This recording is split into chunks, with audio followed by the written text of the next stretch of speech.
Bem-vindos a mais um vídeo do canal, eu sou a Jéssica, a gente faz de literatura e vida acadêmica e hoje a gente vai falar de Noites Brancas do Dostoiévski e esse vídeo aqui é em parceria com a Livraria Unesp que possibilitou essa leitura incrível.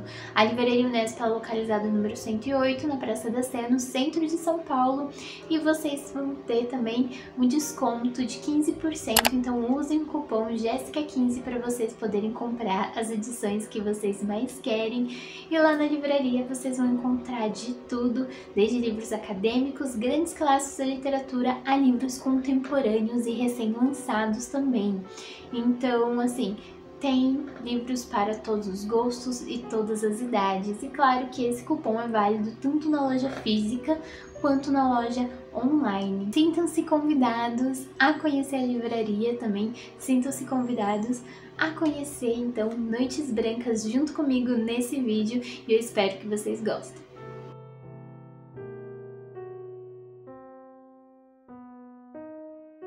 Eu gostaria de começar a falar, antes da gente ir propriamente para Noites Brancas, um pouco sobre o autor, né, Dostoiévski, um autor russo já consagrado, e mesmo quando a gente não tenha lido alguma coisa dele, conhecemos pelo nome, né, que é extremamente impactante, e talvez um dos livros mais famosos de Dostoiévski é Crime e Castigo, que muita gente conhece o plot, apesar de não ter lido. E uma coisa que eu acho muito interessante destacar é que os críticos literários, eles falam, tanto os críticos quanto os leitores de Dostoiévski, eles pontuam que é um autor muito diferente de Noites Brancas para Crime e Castigo, né? Não só a sua escrita amadureceu, não só por causa disso, mas a forma que ele enxerga o mundo, a forma que ele se expressa, né? Dizem que é um Dostoiévski mais desiludido com a vida, apesar de uma das suas características ser um melodrama em todos os seus livros, romances e assim vai. E não é diferente em Noites Brancas. Noites Brancas é extremamente melodramático, é extremamente romântico por si só. E antes de falar dele, então, a gente vai falar rapidinho aqui sobre Dostoiévski, porque essa mudança, né, da sua escrita, da forma que ele vê o mundo. Eu acho interessante pontuar que os primeiros escritos ali, né, que adentra Dostoiévski na literatura foram as peças teatrais, e o seu romance de estreia foi Gente Pobre, em 1846. Isso após ele abandonar o serviço militar, não querer mais seguir essa carreira. E o romance seguinte, né, da sua estreia foi O Duplo, em 1846, e Noites Brancas é de 1848. É interessante pontuar que Dostoiévski ele participava de um grupo clandestino intelectual que era conhecido como o Círculo de Petrachevski. Quem tiver a oportunidade de estar cursando letras na USP ou talvez cursar letras em outra universidade pública e tiver a oportunidade de fazer disciplina, estudar correntes críticas, vai se deparar com uma coisa chamada formalismo russo. E esse círculo de Petrachevski é muito citado no formalismo russo, né? Porque é um círculo de intelectuais que discutiam sociedade, literatura, textos, né? Variados dentro da literatura, e eles contribuíram muito para o formalismo russo, para essa corrente crítica, para uma forma de analisar a literatura de uma forma um pouco mais acadêmica. Só que nesse círculo, é claro, eles liam textos que eram proibidos ali durante a regência do czar Nicolau I, né?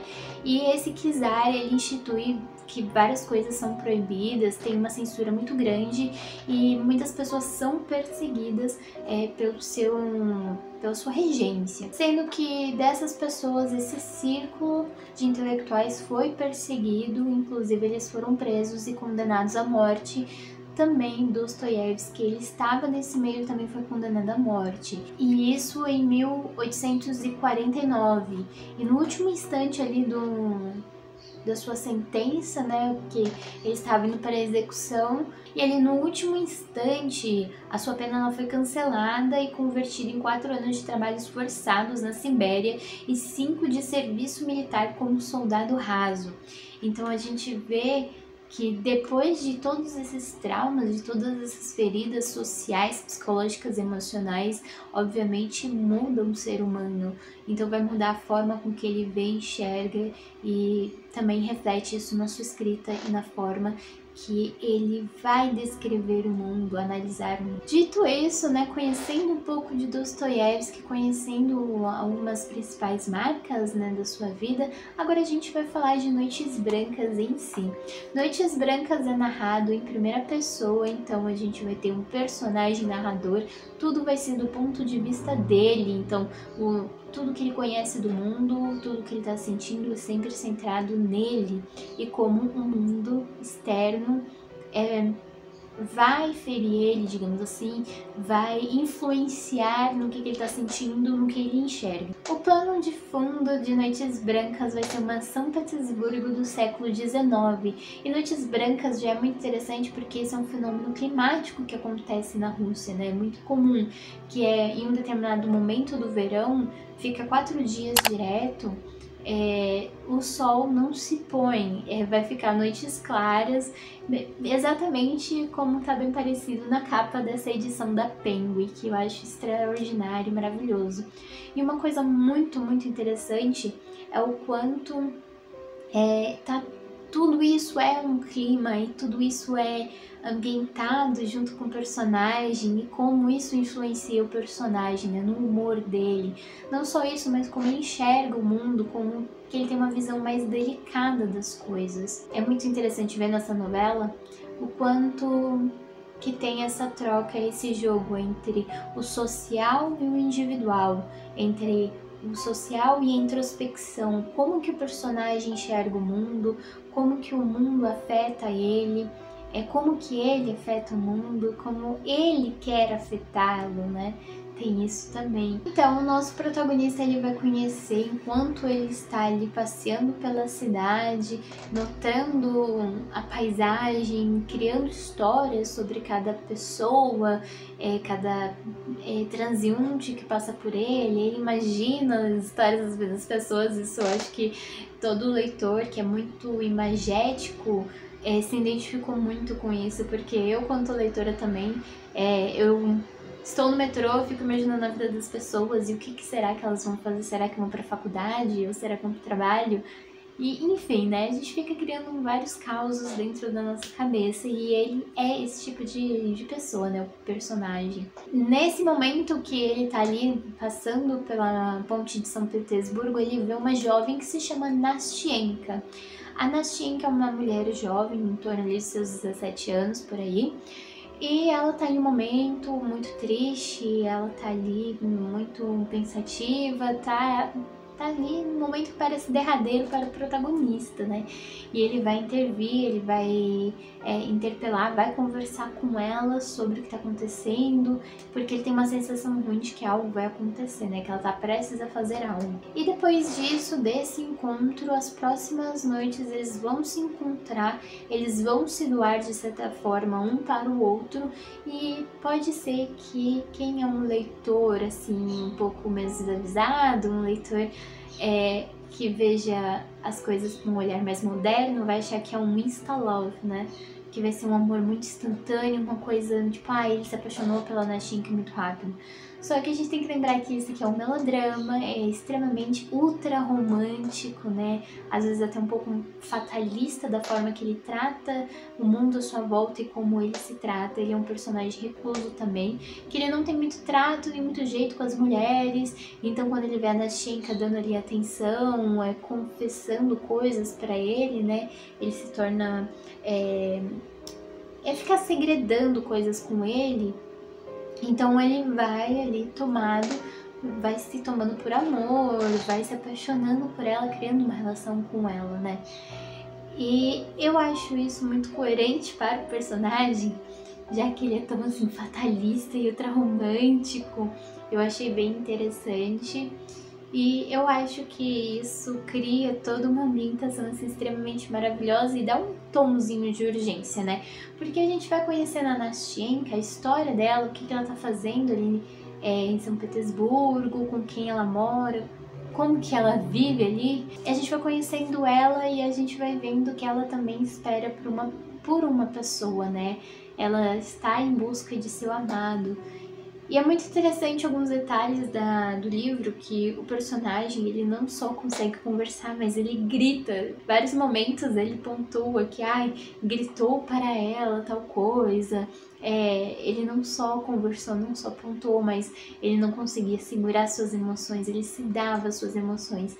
E na Shenka também tem momentos que ela se dá por suas emoções, pelos seus desesperos e pelo seu encantamento com o protagonista, porque ela também ele se encanta com ele, né? Enfim, é um livro extremamente romântico, é um livro extremamente poético, tem passagens que são muito poéticas, é uma escrita extremamente delicada, é uma escrita extremamente envolvente, né? A gente vai se apaixonando pelos personagens, pela história, e a gente quer se entregar também junto com eles ali dentro e começa a imaginar uma São Petersburgo do século XIX, porque tem momentos ali de descrição do personagem que são encantadores, né?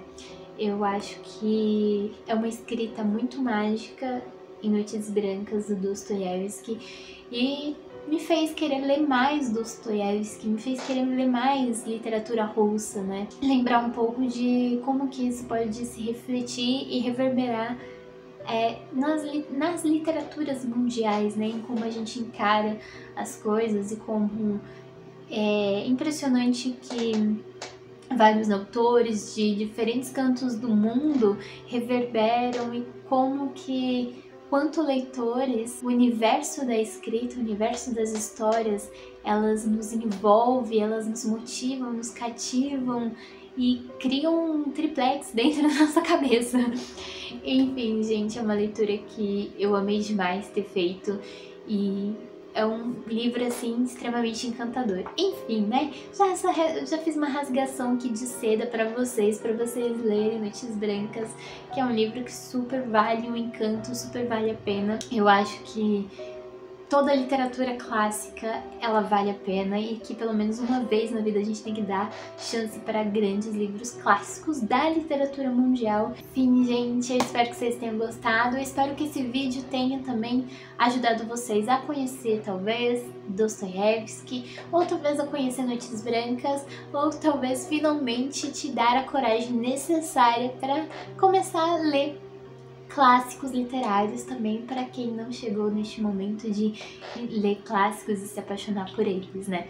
Eu cheguei na leitura de clássicos e nunca mais vou querer sair daqui, porque eles me prendem, me pegam de uma forma que eu não consigo descrever, eu só sei que sou totalmente entregue aos grandes clássicos. Enfim, gente, muito obrigada por vocês terem assistido até aqui. Não se esqueçam que vocês têm um cupom de desconto Jéssica15 na Livraria Unesp, tanto na loja virtual quanto na loja física aqui em São Paulo. Muito, muito obrigada por terem assistido. E me contem se vocês já leram esse livro, se vocês gostaram desse livro, se não gostaram, o que ele trouxe para vocês de emoção. E se vocês também gostam de Dostoiévski, porque eu estou adentrando na literatura dele e agora estou querendo ler absolutamente tudo que Dostoiévski escreveu. Enfim, muito, muito obrigada por terem me acompanhado até aqui. Um beijo e até o próximo vídeo.